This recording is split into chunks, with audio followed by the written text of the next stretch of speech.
The stars looked different from the command deck of the Zethnar, the largest ship in the Galactic Hegemony fleet. Admiral Rekthul stood with his 4 arms clasped behind his back. His gray skin reflected the blue light from the nearby planet. On the main screen, this small world was called Earth by its natives. The Admiral had seen many planets during his long career, but this one seemed ordinary. The scans showed large water bodies, green land masses, and white clouds. Nothing special. "Report," the Admiral said to his crew. Science Officer Zalnar stepped forward. She was shorter than the Admiral, with the same gray skin but larger eyes adapted for looking at screens all day. "The planet has one dominant species that calls themselves humans," she said. "They have basic technology. They use fossil fuels. They have only sent a few people to their moon. They fight many wars among themselves. Their weapons are simple, mostly chemical explosives and some nuclear bombs. Nothing that could harm our ships." The Admiral smiled. This would be easy. The hegemony needed the rare metals found on Earth. Taking them would be simple with such weak natives. "Prepare the first message," he ordered. "Tell them we are the Galactic Hegemony. Tell them to surrender their resources or we will take them by force." "Yes, Admiral," said Communications Officer Drek. He sent the message to Earth in all human languages. The hegemony computers had learned them from the radio and TV signals Earth had been sending into space for decades.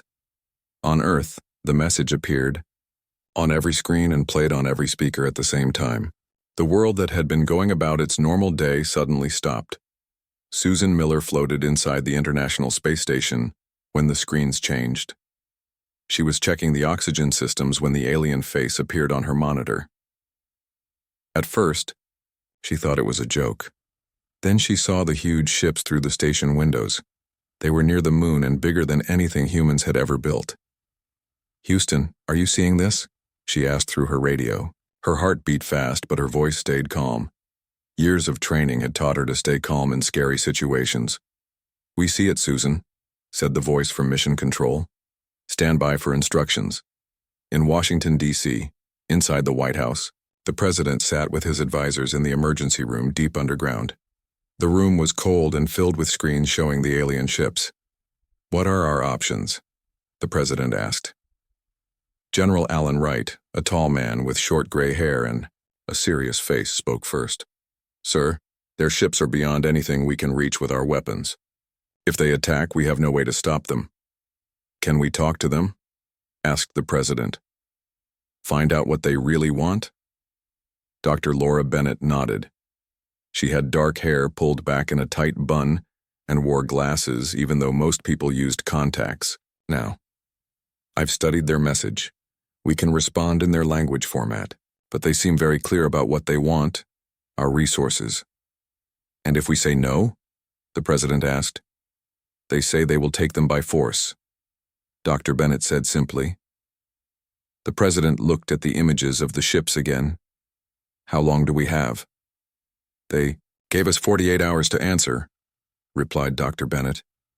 In a small house in rural Ohio, John Baker sat with his family watching the same message on their TV. His wife held their 2 young children close. John had served in the army years ago but now worked as a mechanic. He knew what invasion looked like. "What will happen, Dad?" asked his son, only 10 years old. John put his hand on the boy's shoulder. "I don't know, buddy. But humans are tough. We've faced hard times before." Back on the Zethnar, Admiral Rekthul studied the human responses coming in from around the planet. Some human leaders wanted to fight. Others wanted to give in. Many were just scared. "They are divided," the Admiral told his officers. "This will make our work easier. Prepare a small team to land on the planet. I want more information about their resources and defenses." Commander Drex would lead the landing team. He was a soldier who had fought on many worlds. He believed humans would be like all the other weak species the hegemony had conquered. "Choose a quiet place to land," the Admiral told him. "Stay away from their big cities. We don't want to start fighting until we're ready." The team picked a place called Montana, where few humans lived. The land there had mountains and forests and wide open spaces where the ship could land without being seen by many humans. What the aliens didn't know was that Earth had been preparing for this day. Not openly, not in ways anyone could see from space, but in secret places deep underground and hidden in mountains. In one of these places, an old missile silo converted to a high-tech command center, General Wright met with a small team of Earth's best scientists and soldiers. "The aliens think we're weak and divided," the general said. "Let's let them think that. Meanwhile, get our secret weapons ready, contact all the hidden bases, tell them to prepare but wait for my signal." Dr. Bennett studied the alien message again. "I think they believe this will be easy. They expect us to either fight in the open and lose, or just give up." "Then we'll do neither," said the general. "We'll make them think we're scared and confused, while we get ready to hit them when they least expect it." As the alien ship broke through Earth's clouds flying toward the mountains of Montana, the humans watched and waited. The ship was smaller than the ones near the moon, but still bigger than any human aircraft. It landed in a valley between tall mountains away from roads and towns. Commander Drex stepped out onto Earth soil and breathed the air. It smelled different than his homeworld, more oxygen, more plant life. He looked around at the trees and the blue sky. "Begin scanning for the metals we need," he ordered his team. "The Admiral wants to know exactly where to find the best deposits." In the trees nearby, hidden where the aliens couldn't see, Army Ranger Pete Davis watched through high-tech binoculars. He had been camping in these mountains when he got the emergency alert on his special phone. Now he was the closest human to the first alien landing on Earth. He sent pictures and video through his secure link to the command center. "I count 12 aliens," he whispered into his microphone. "They have weapons but aren't using them yet. They're scanning the ground with some kind of technology." "Stay hidden," came the reply in his earpiece. "Keep watching. Don't engage unless they threaten you directly." As night fell over Montana, more hidden humans moved into positions around the alien ship. Not to attack, but to watch and learn. Until the Zethnar Admiral Vrechthel received the first reports from the landing team. "The humans don't seem to know we're here yet," Commander Drex reported. "We've found good signs of the metals we need. This will be an easy conquest." The Admiral smiled again. "Excellent. Continue your work. Soon the humans will understand they have no choice but to give us what we want." But down on Earth, humans were making choices the aliens couldn't imagine, and soon the Admiral would learn that looking weak can sometimes be the strongest strategy of all. The alien base in Montana grew larger over the next 3 days. The first small ship was joined by 2 more. The aliens built structures and set up machines that dug into the Earth. They worked day and night, their bodies able to go longer without rest than humans. Commander Drex walked around the base, pleased with their progress. He was tall even for his species, with dark gray skin and yellow eyes that could see in almost complete darkness. He carried a weapon that looked like a small stick but could fire energy bolts that would melt metal. "Our scans show rich deposits of rare metals 10 miles to the north," said Science Officer Mala, looking at her datapad. "And the humans still have not detected us." Drex made a sound that was like a laugh in his species. "Even if they find us, what can they do? Their weapons are toys compared to ours." But humans had found them. They knew exactly what the aliens were doing. 3 miles away, in a small cabin hidden by trees, John Campbell watched the alien base through a special scope. The scope didn't just magnify what he saw, it also recorded everything and sent the images through a secure link to a hidden military base. Campbell had once been a Navy SEAL, one of the toughest soldiers in the world. Now he lived alone in the mountains, or so everyone thought. Actually, he was part of a secret program.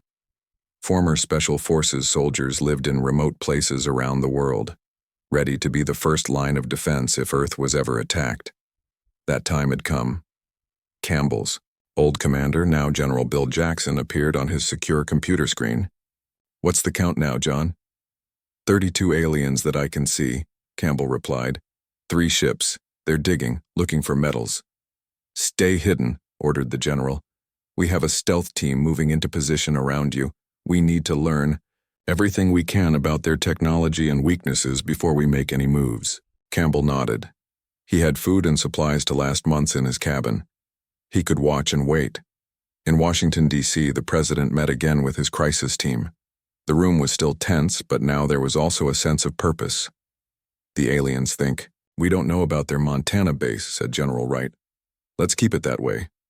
Meanwhile, our scientists are analyzing every bit of data we can gather about their technology. Dr. Bennett pointed to images on the screen. "We've identified their communication patterns. They send regular reports to the main fleet. Based on those reports, we believe they think humans are primitive and disorganized." "Good," said the president. "Let them keep thinking that. What about our secret weapons?" A new person spoke up. He was Steve Green, head of a research lab that officially didn't exist. "The first prototypes are ready, sir. We've been preparing for this possibility for decades. Project Thunderclap can be deployed within 48 hours. The president nodded. "Do it. But no one moves until we understand more about what we're facing." Back on the Zethnar, Admiral Vrekthul received Commander Drex's latest report. The Admiral's second-in-command, Sub-Admiral Krell, stood next to him. "The humans still show no signs of discovering our forward base," said Vrekthul. "Their leaders continue to argue among themselves about how to respond to our demands. Some want to surrender resources. Others want to fight." "And what have they decided?" asked Krell. "Nothing," said Vrekthul with a sound like laughter. "They cannot agree. It is as we expected. This species lacks unity. They will be easy to conquer. Our initial scans may have underestimated their military capabilities," Krell said. "They have thousands of nuclear weapons." "Primitive devices," dismissed the Admiral. "Our shields can easily block such crude weapons, and they would never use them on their own planet. They fear harming themselves more than they fear us." Science Officer Zalnar looked less certain. "There is something odd about their communications, Admiral. We can intercept their open channels, radio, television, internet, but I believe they must have secure channels we cannot detect. Their military responses seem too coordinated for a species that appears so chaotic." The Admiral waved one of his four hands dismissively. "You are being too cautious, Zalnar. The data is clear. Humans are primitive and divided. Now prepare the main invasion fleet. It is time to show these humans our true power."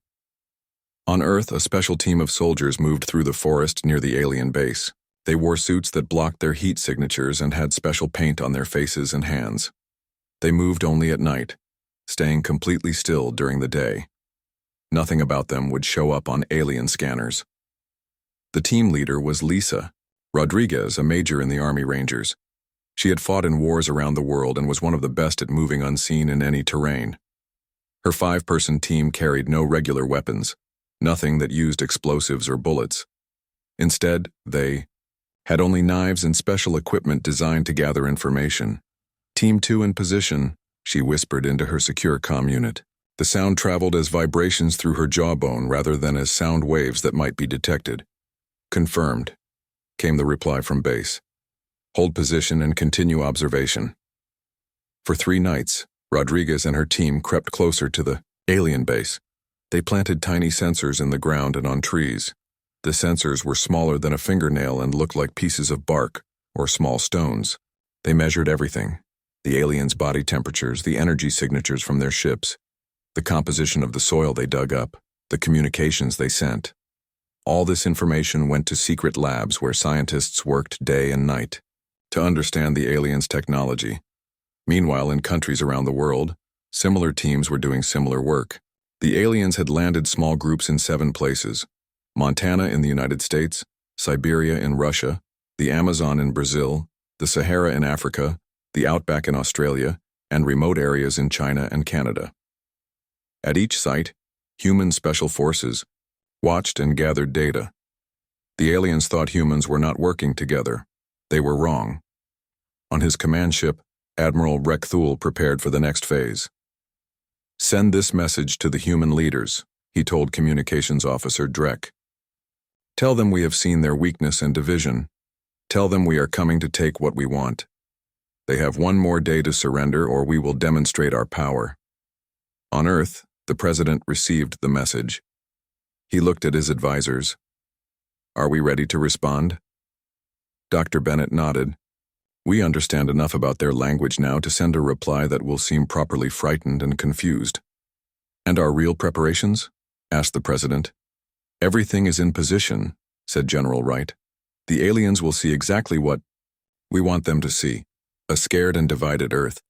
Meanwhile, we are more united than we have ever been. The President took a deep breath. Send the response. Make us look weak. Let them think they have us exactly where they want us. As night fell again over Montana, the aliens continued their work, certain of their coming victory. But in the darkness, around them, humans watched and waited, far stronger and more prepared than the aliens could possibly imagine. The time for the alien demonstration of power had come. Admiral Rekthul stood on the bridge of the Zethnar, looking at the blue planet on the main screen. He had chosen his target carefully, a small, uninhabited island in the Pacific Ocean. Destroying it would show humans the power of the hegemony without killing any of them. Not that the Admiral cared about human lives, but dead humans couldn't mine the resources he needed. Target locked, said Weapons Officer Kraz. Charging the main cannon. The Admiral nodded. Let every human communications device receive our transmission. I want them all to see what happens to those who resist the hegemony. On Earth, people watched their screens as the alien message played again. The gray face of Admiral Rekthul filled every TV, computer, and phone. His yellow eyes seemed to look directly at each person watching. Humans of Earth, the message said. Your time to surrender has passed. Now witness the power of the galactic hegemony. The camera view changed to show a small green island surrounded by blue ocean. A target symbol appeared over it. In the Pentagon's command center, General Wright watched with the President and his team. Unlike the public broadcasts, they also had feeds from secret satellites showing the alien ship positioning itself above the target. They're charging some kind of energy weapon, said one of the technicians. Power readings are off the charts. The President looked at General Wright. Is Commander Rodriguez in position? The General nodded. Yes, sir. The USS Defiant is directly beneath the alien vessel, but deep enough that they haven't detected it. Then give the order, said the President quietly. The USS Defiant was not an ordinary submarine. It looked like one from the outside, but inside it held technology that no other vessel on Earth possessed. The sub had been built in secret, using knowledge gained from studying the wreckage of a small alien scout ship that had crashed in the ocean years ago. Most people thought that crash had been a meteor. Commander Kate Rodriguez sat in the captain's chair of the Defiant. She was 42 years old and had commanded submarines for 15 years. But this was different. This was the mission she had trained for her entire career without knowing it. Target locked, reported her weapons officer. The alien vessel is directly above us at 80,000 feet. Their weapon is nearly fully charged. Rodriguez took a deep breath. Initiate Operation Thunderclap. Deep inside the Defiant, a device began to hum. It wasn't a weapon that destroyed things, instead it sent out waves of energy that disrupted other energy systems. Humans had reverse-engineered it from the alien wreckage, not fully understanding how it worked but knowing what it did. The energy waves rose invisibly through the water and air, reaching toward the alien ship. On the bridge of his scout ship, Captain Mrekval watched as his weapon charged to full power. In seconds he would fire and vaporize the island below. Then the humans would understand the futility of resistance. Suddenly the lights on his bridge flickered. Warning alarms sounded. What is happening? He demanded. His engineering officer looked confused. The weapon's containment field is fluctuating. I don't understand. There's some kind of interference. The ship shook violently. On the weapon control panel, red lights flashed. Shut it down, Mrekval shouted. Shut down the weapon now. But it was too late.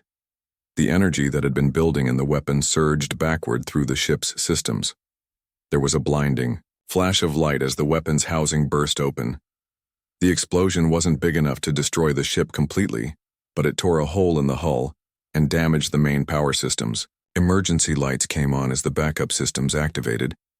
Mrekval picked himself up from the floor where the explosion had thrown him. Damage report. He coughed through the smoke filling the bridge. Main power is down. Life support on emergency. Backup. Weapon systems completely destroyed, reported his second-in-command. Sir, something attacked us, but our sensors didn't detect anything before it hit. In the water below, Commander Rodriguez watched her sensor displays as the alien ship lost power and began to drift. Direct hit, she said, allowing herself a small smile. The disruption field worked exactly as designed. Their weapon backfired. Should we finish them off? Asked her weapons officer. We have conventional torpedoes. Rodriguez shook her head. Those aren't our orders. We've shown them we can hurt them. Now we go silent and disappear. She turned to her navigation officer. Take us deep and away from this area. Maximum stealth protocols. The Defiant slipped quietly away into the depths of the ocean, leaving no trace of its presence. On the Zethnar, Admiral Vrekthul received the emergency transmission from Captain Mrekval's damaged ship.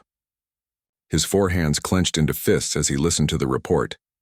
Impossible, he shouted when the transmission ended.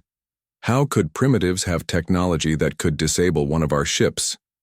Science Officer Zalnar spoke carefully. Admiral, I've been saying that the humans may be more advanced than we thought. This confirms my suspicions. They have technology that can interfere with our energy systems, technology they shouldn't have at their current development stage. It was a lucky accident, insisted the Admiral. Their primitive defenses somehow interacted with our systems in an unexpected way. With respect, Admiral, said Zalnar, that seems unlikely. The timing was too perfect. They waited until our weapon was fully charged, when it would be most vulnerable to disruption.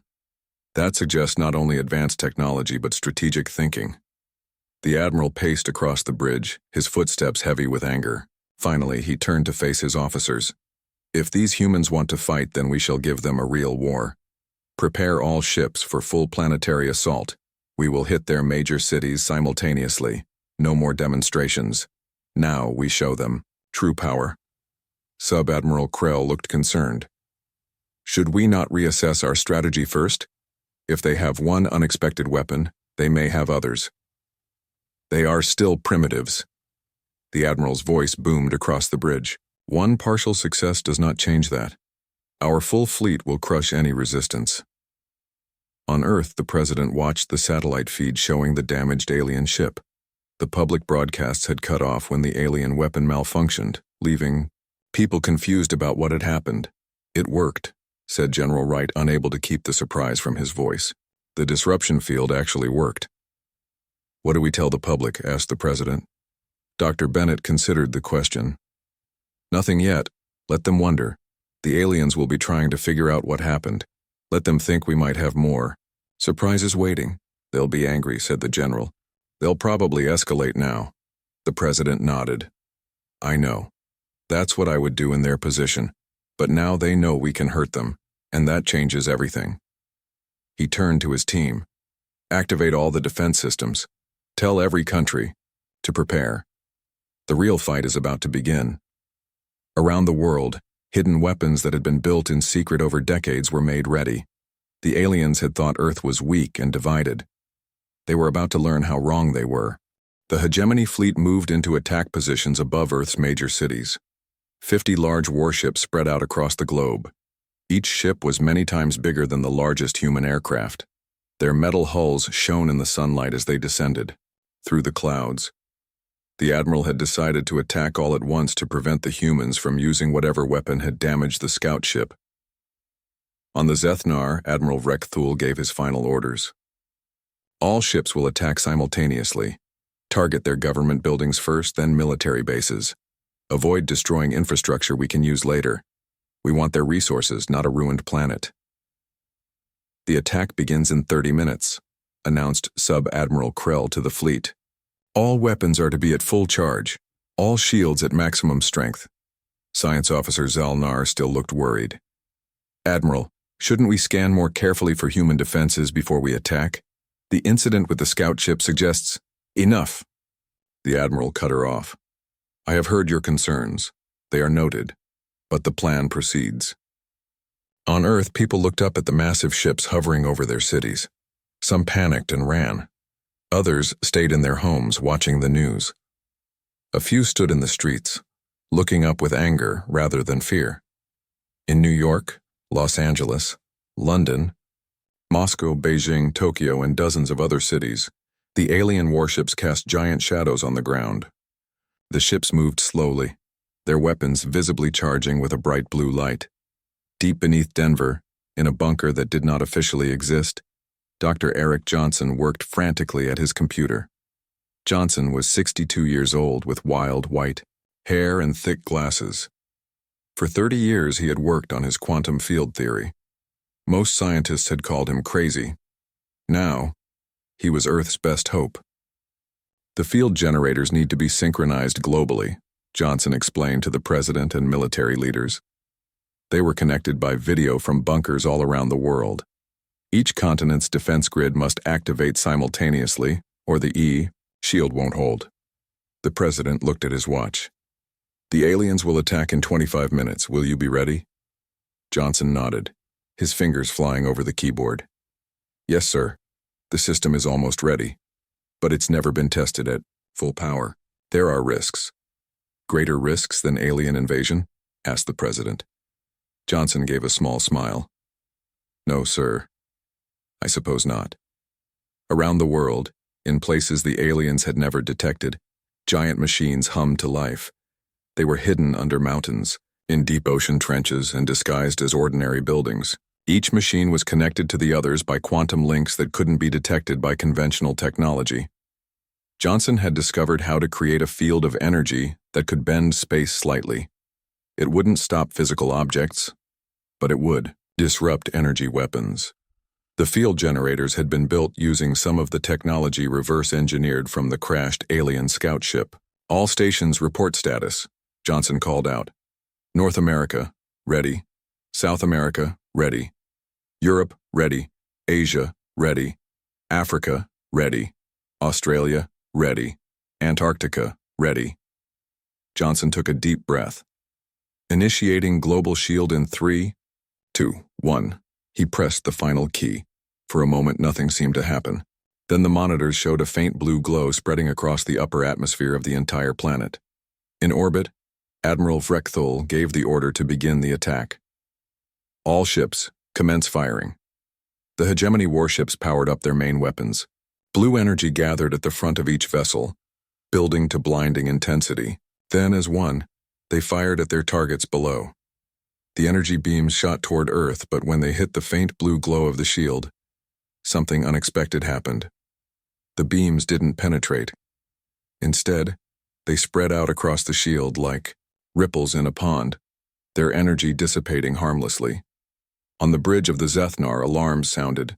What is happening? Demanded the Admiral. Why haven't the weapons hit their targets?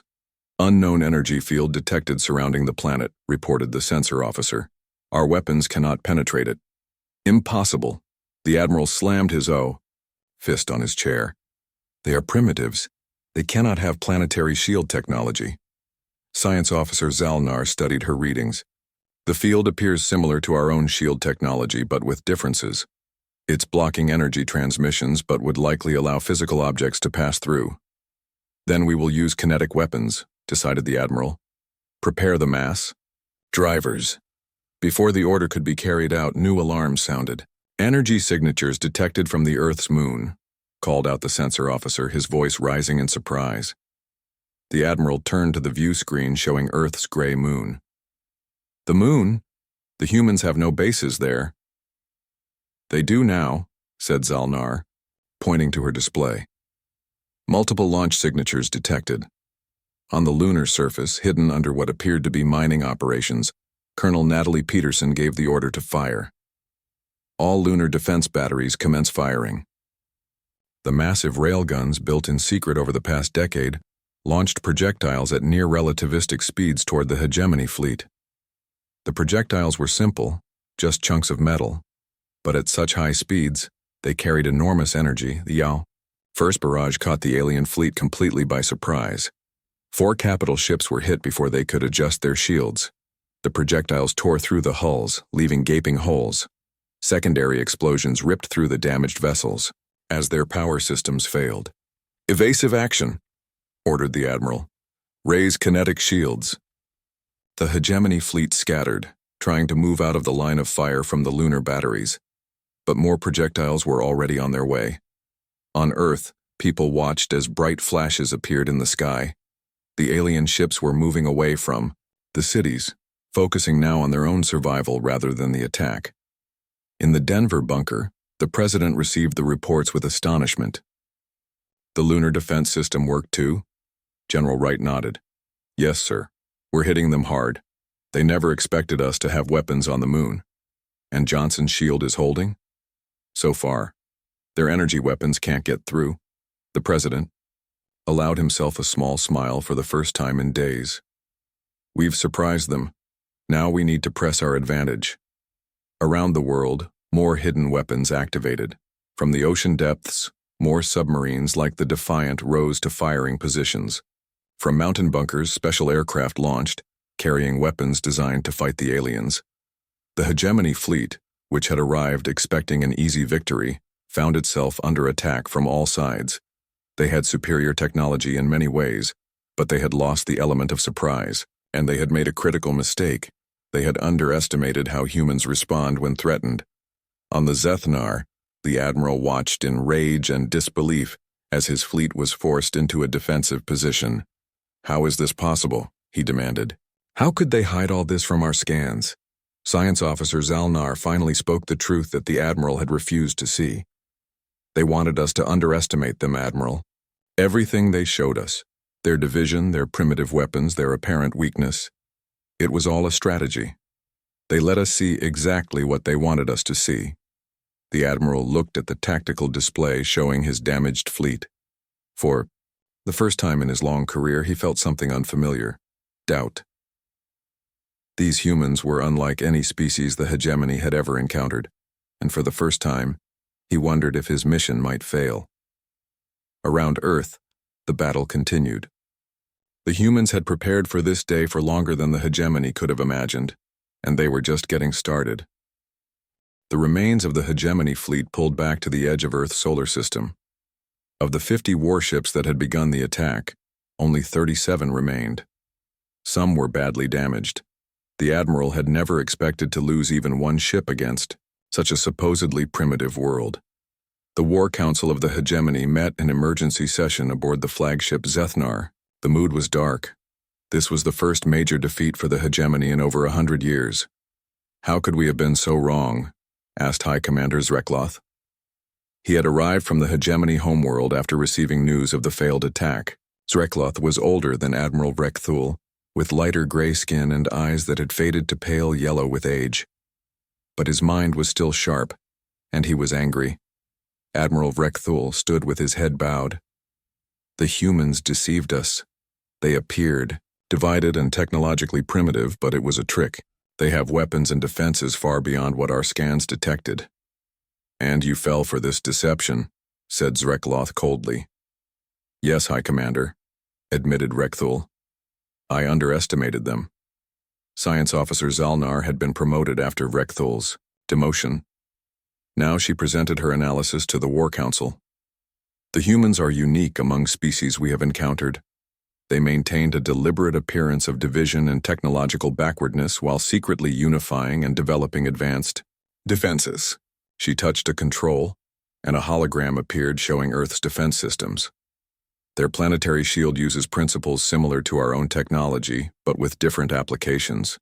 Their lunar railguns are simple in design, but devastatingly effective. And most concerning is this." The hologram changed to show a submarine. "They have reverse-engineered technology from one of our scout ships that crashed on their planet 15 years ago.